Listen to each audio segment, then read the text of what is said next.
New anti-theft system out there to help identify personal property once it's been stolen, and the University of Nevada is one of the first campuses in the country to begin using it. It's being referred to as DNA for your property. Paul Nelson joins us live in the newsroom. Paul, this is some pretty high-tech stuff. It definitely is, Wendy. The Department of Justice says more than 85% of recovered stolen property is never returned to its rightful owner because it simply can't. They simply can't prove that it's theirs. Law enforcement is hoping these tiny dots will improve that.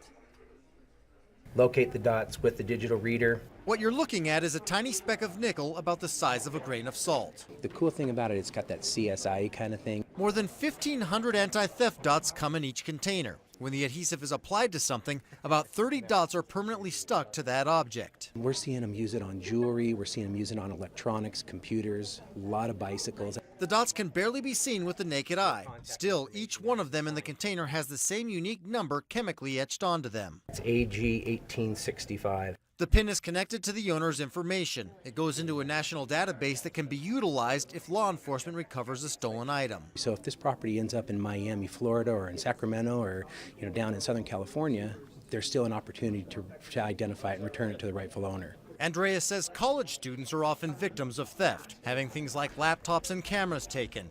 And bikes are some of the most common types of stolen property. We currently have probably a couple of dozen bicycles in our storage that we haven't been able to identify who they belong to. That's why the Nevada Wolf Shop is now selling the anti-theft dots.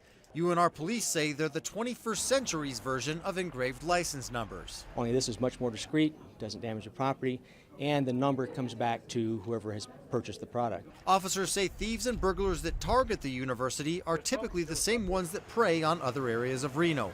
That's why campus police and RPD are utilizing this technology. If people start doing more things to make themselves less victimized so that way we can get their property back, hopefully it would make Reno a safer place and criminals won't be so tempted knowing that this is out there. About 1,000 law enforcement agencies in 17 states are using digital readers, and that's really what makes the dots useful. They're also working with pawn shops in some areas. The price ranges from about $4 to $35. Covering the story live in the newsroom, Paul Nelson, Channel 2 News.